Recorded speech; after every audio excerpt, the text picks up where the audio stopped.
کے خلاف ہے، ہم اس حدیث کو نہیں مانتے۔ اور کچھ وہ ہیں جو حدیث کا نام تو لیتے ہیں لیکن اصول اور ضابطے ایسے وضع کر رکھے ہیں انہوں نے جن کی بنیاد پر وہ بے شمار احادیث صحیحہ کا انکار کر جاتے ہیں۔ اور کچھ وہ ہیں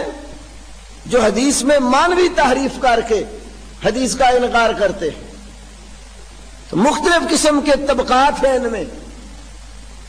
اس بات میں سب متفق ہیں یہ لوگ کہ قرآن ہمارے لیے حجت اور دلیل ہے۔ یقین جانیے جو لوگ حدیث نہیں مانتے وہ صحیح معنوں میں قرآن بھی نہیں مانتے، اس لیے قرآن تو حدیث رسول منواتا ہے۔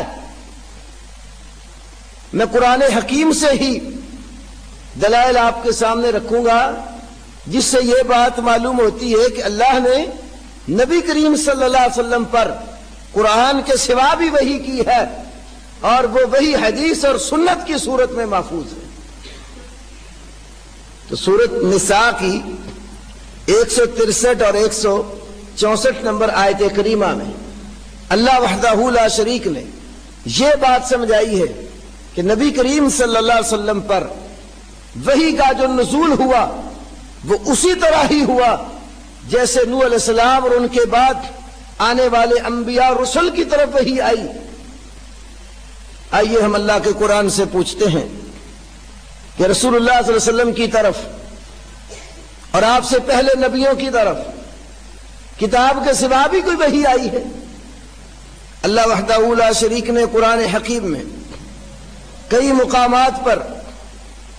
موسیٰ علیہ الصلوۃ والتسلیم کا تذکرہ تفصیل کے ساتھ کیا ہے، جن میں سے ایک مقام سورہ طٰہٰ اللہ وحدہ لا شریک نے اس سورت میں ارشاد فرمایا وَهَلْ أَتَاكَ حَدِيثُ مُوسَىٰ، کیا آپ کے پاس موسیٰ علیہ السلام کی حدیث آئی ہے؟ اللہ نے حدیث موسیٰ کی بات یہاں بیان کرنا شروع کی ہے۔ موسیٰ علیہ الصلوۃ والتسلیم نے کچھ عرصہ قوم مدین میں گزارا اور وہاں پر موسیٰ علیہ السلام کی شادی ہوئی، اور شادی ہونے کے بعد جتنا عرصہ وہاں خدمت کے لیے طے کیا تھا وہ طے کر کے اپنی بیوی کو لے کر دوبارہ اپنے علاقے کی طرف واپس پلٹے۔ قرآن حکیم کے مطالعے سے یہ بات معلوم ہوتی ہے کہ سردی کا موسم تھا، موسیٰ علیہ السلام اور ان کی اہلیہ نے آگ سینکنے کی حاجت محسوس کی تو اپنی بیوی کو ایک جگہ پر ٹھہرا کر موسیٰ علیہ السلام فرمانے لگے۔ موسیٰ علیہ السلام نے کہا، اللہ وحدہ لا شریک فرماتے ہیں اذ رأى نارا فقال لأهلهم كثوا انی آنست نارا، موسیٰ علیہ السلام نے جب آگ دیکھی بیوی سے کہنے لگے تم یہاں ٹھہرو، میں نے آگ کو دیکھا ہے، لعلی آتیکم منہا بقبس، میں امید کرتا ہوں کہ تمہارے پاس اس آگ میں سے کوئی چنگاری لے کے آ جاؤں، او اجد علی النار ہدی، یا میں آگ پر کوئی رہنمائی پالوں۔ اب بیوی کو ایک جگہ ٹھہرا دیا، اب آگ لینے کے لیے موسیٰ علیہ الصلوۃ والتسلیم نکلے اور وادی طویٰ کی طرف آ گئے۔ تو وہاں پر اللہ وحدہ لا شریک نے موسیٰ علیہ السلام سے کلام فرمایا، ارشاد باری تعالی ہے فلما اتاها نودی یا موسیٰ انی انا ربک فاخلع علیک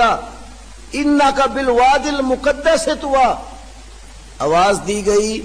اے موسیٰ انی انا ربک، یقیناً میں تیرا رب ہوں، فاخلع علیک، آپ اپنے دونوں جوتوں کو اتار دیں، انک بالوادی المقدس طویٰ، یقیناً آپ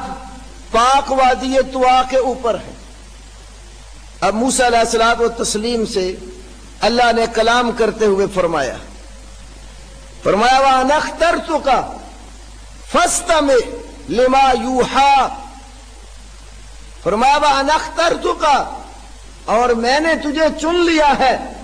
فَاسْتَمِعْ لِمَا يُوحَىٰ، جو چیز وحی کی جا رہی ہے اس کو غور سے سن۔ اب موسیٰ علیہ السلام کی طرف وحی شروع ہو گئی، فَاسْتَمِعْ لِمَا يُوحَىٰ، جو چیز وحی کی جا رہی ہے اس کو کان لگا کر دھیان سے، توجہ سے، غور سے سنو۔ کیا وحی کی؟ اننی انا اللہ لا الہ الا انا فاعبدنی، یقیناً میں اللہ ہوں، میرے سوا کوئی الہ نہیں ہے، معبود برحق کوئی نہیں ہے، فاعبدنی، تم میری عبادت کرو، واقیم الصلاۃ لذکری، اور میرے ذکر کے لیے نماز قائم کیجئے، ان الساعۃ آتیۃ، یقیناً قیامت آنے والی ہے۔ موسیٰ علیہ السلام کو اللہ تعالیٰ نے وحی میں کچھ احکامات صادر فرما دیے، وحی کی، اپنا تعارف کروایا، اپنی الوہیت اور ربوبیت منوائی، اور موسیٰ علیہ السلام کو اپنی عبادت کا حکم دیا، نماز کے قیام کا حکم دیا، نماز کے قیام کا مقصد بھی بتا دیا، اور وہ دن جس دن ان اعمال اور عبادات کا اللہ کو حساب دینا ہے تو قیامت کے وقوع کا بھی بتا دیا کہ وہ ضرور آ کر رہے گی۔ یہ وحی دے کر موسیٰ علیہ السلام کو اللہ وحدہ لا شریک نے فرمایا اذهب الى فرعون انه طغى، فرعون کی طرف جاؤ، یقیناً وہ بڑا سرکش ہے۔ اب وحی ہوئی، حکم ہو گیا، یہ وحی لے جاؤ، دعوت پیغام لے کر فرعون کے پاس جا کر اس کو سمجھاؤ۔ موسیٰ علیہ الصلوۃ والتسلیم نے اللہ وحدہ لا شریک سے پھر دعا مانگی، ایک تو اپنے لیے، رب اشرح لی صدری، میرے پروردگار میرا سینہ کھول دے، یہ رب اشرح لی صدری والی دعا مانگی، اور ساتھ اللہ سے اپنے بھائی ہارون علیہ السلام کو بھی مانگ لیا کہ میرا مددگار، میرا وزیر میرے بھائی ہارون کو بنا دے۔ اللہ نے دعا قبول فرما لی، اور ہارون علیہ الصلوۃ والتسلیم کو بھی موسیٰ علیہ السلام کا مددگار بنا دیا، اور فرمایا اب تم دونوں جاؤ، اذهبا الى فرعون، پہلے فرمایا تھا اذهب، موسیٰ تم اکیلے جاؤ، جب بھائی کو ساتھ مانگا دعا قبول ہو گئی، فرمایا اذهبا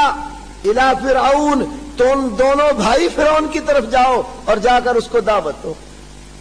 اور اس کے ساتھ جا کر نرم طریقے سے بات کرنا، وہ بڑا سرکش قسم کا آدمی ہے، دعوت کا اسلوب بھی سکھایا۔ اب موسیٰ علیہ السلام اپنے بھائی ہارون کو لے کر فرعون کے پاس گئے، اس کو دعوت دیتے رہے، کافی عرصہ فرعون کو دعوت دی۔ پھر ایک وقت آیا موسیٰ علیہ الصلوۃ والتسلیم بنی اسرائیل کو اللہ کے حکم کے مطابق رات کے وقت لے کر وہاں سے مہاجر ہو کر نکل پڑے، اور جدھر جا رہے تھے قوم کو لے کر، آگے دریا تھا، پانی تھا، فرعون اور اس کے لشکر کو بھی علم ہو گیا کہ موسیٰ علیہ السلام بنی اسرائیل کو لے کر رات کی تاریکی میں چلے گئے ہیں، اس نے بھی پیچھا کیا۔ بنی اسرائیل بڑی نافرمان قسم کی قوم تھی، انہوں نے موسیٰ علیہ السلام سے کہا موسیٰ ہم تو پکڑے گئے، آگے پانی ہے، پیچھے فرعون اور اس کا لشکر آ رہا ہے، آگے جاتے ہیں تو پانی میں ڈوبتے ہیں، پیچھے جاتے ہیں فرعون اور اس کا لشکر چڑھائی کر آیا، انا لمدرکون۔ اللہ تعالیٰ نے موسیٰ علیہ الصلوۃ والتسلیم کے ہاتھ پر وہاں بھی ایک معجزہ رونما فرمایا، پانی کے اندر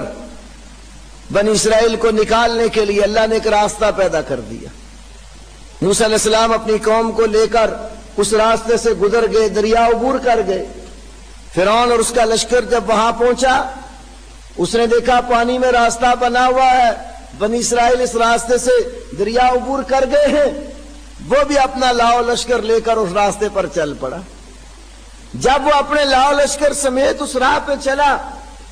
سارے اس راستے کے اوپر آ گئے، اللہ وحدہ لا شریک نے پانی کو جاری کر دیا، فرعون اور اس کے ماننے والے اس پانی کے اندر غرق ہو کر مر گئے۔ موسیٰ علیہ السلام اس کے بعد پھر میدان طی میں کافی عرصہ رہے، وہاں اپنے بھائی ہارون علیہ السلام کی ڈیوٹی